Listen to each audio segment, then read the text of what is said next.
हाय दोस्तों, आज तमने बतावવાનું कारण विडियो बनावવાનું कारण છે વાડી આવ્યો મશીન ચાલુ કર્યું અને તમને બતાવું નદીમાં તો પાણી ખેંચીને અમે બજે ખેતરમાં બધા કે સુખનો સૂરજ ઉગાડ્યો। સુખનો સૂરજ તો અમારે એ ઉગાડે છે। વિડીયોમાં પૂરા બને રહો, તમને નદી બતાવું। જો નદી છે, આ નદીમાંથી પાણી લઈ જઈએ ખેતરમાં। આગળ છે મશીન મૂકેલું, મસ્ત ઠંડુ ઠંડુ પાણી છે।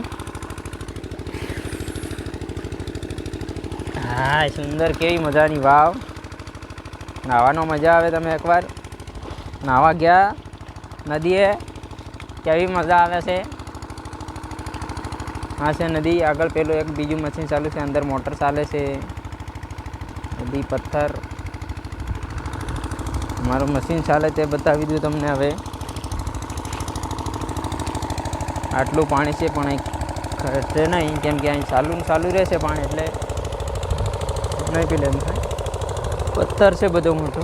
આ મશીન દેખો, અમારું મશીન ચાલે છે। અહીં કોટવાળો મૂકેલો છે અને આ પાણી અહીંથી નાનસો ખાડો છે, પણ પાણી વસ્તુ થાય નહીં। આપણી બાઇક ઉપર પડી છે ઘાટીએ, અને આગળ 800-700 ફૂટ જેટલું પાણી જાય છે। પાઇપો ગોઠવેલી છે।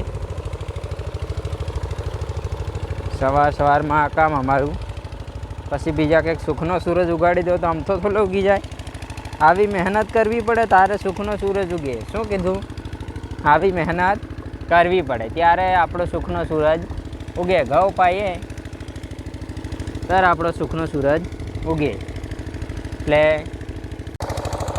ચાલો બાય દોસ્તો, હું છું અરવિંદ મેડા અને તમને બતાવવાનું કારણ અમે ખેતીવાડીનું કામ કરીએ છીએ। તમે બધા અમારા વિડીયોને જોતા રહેજો અને સપોર્ટ કરજો, લાઈક શેર સબસ્ક્રાઈબ જરૂર કરજો। જય જવાહર, જય આદિવાસી, જય શ્રી રામ।